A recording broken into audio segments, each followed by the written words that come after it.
নমস্কার বন্ধুরা, ভাই ভাই কিচেনে আপনাদের সবাইকে স্বাগত।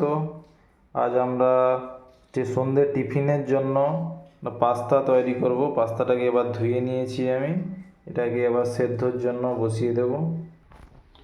সেদ্ধর জন্য পরিমাণ মতো লবণ দিয়ে দেব এর মধ্যে।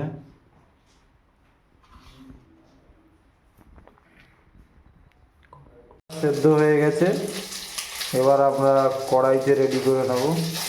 তেল গরম, পেঁয়াজ দিয়ে দিচ্ছি। এবার পেঁয়াজগুলো দিয়ে এবার নেড়ে নেবো।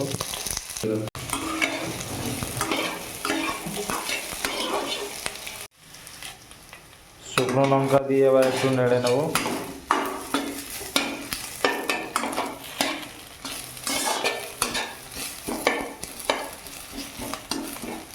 পেঁয়াজগুলো এবার হালকা হালকা ভাজা হয়ে গেছে।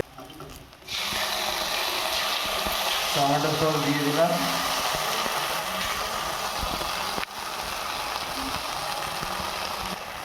পাস্তাগুলো দিয়ে দিচ্ছি। এবারে ভিনেগার দিয়ে দেবো।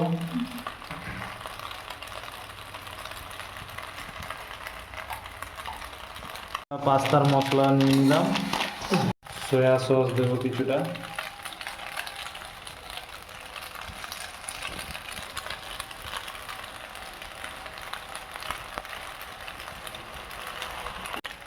Red chilli sauce.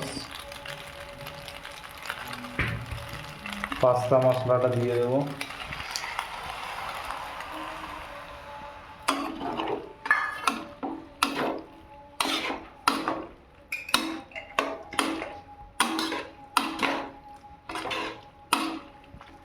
বন্ধুরা, পাস্তা আমাদের রেডি হয়ে গেছে। কত সুন্দর কালারও এসছে। তোমরাও বাড়িতে টিফিনের জন্য তোমরা খুব অল্প সময়ে এই রেসিপিটা বানিয়ে খেতে পারো। বন্ধুরা, আমাদের পাস্তা এবার রেডি হয়ে গেছে। কত সুন্দর স্ট্রাকচারটা এসছে। এবার দেখো, তোমরাও বাড়িতে সবাই ট্রাই করতে পারো, আর কেমন হয়েছে কমেন্টে জানাবে।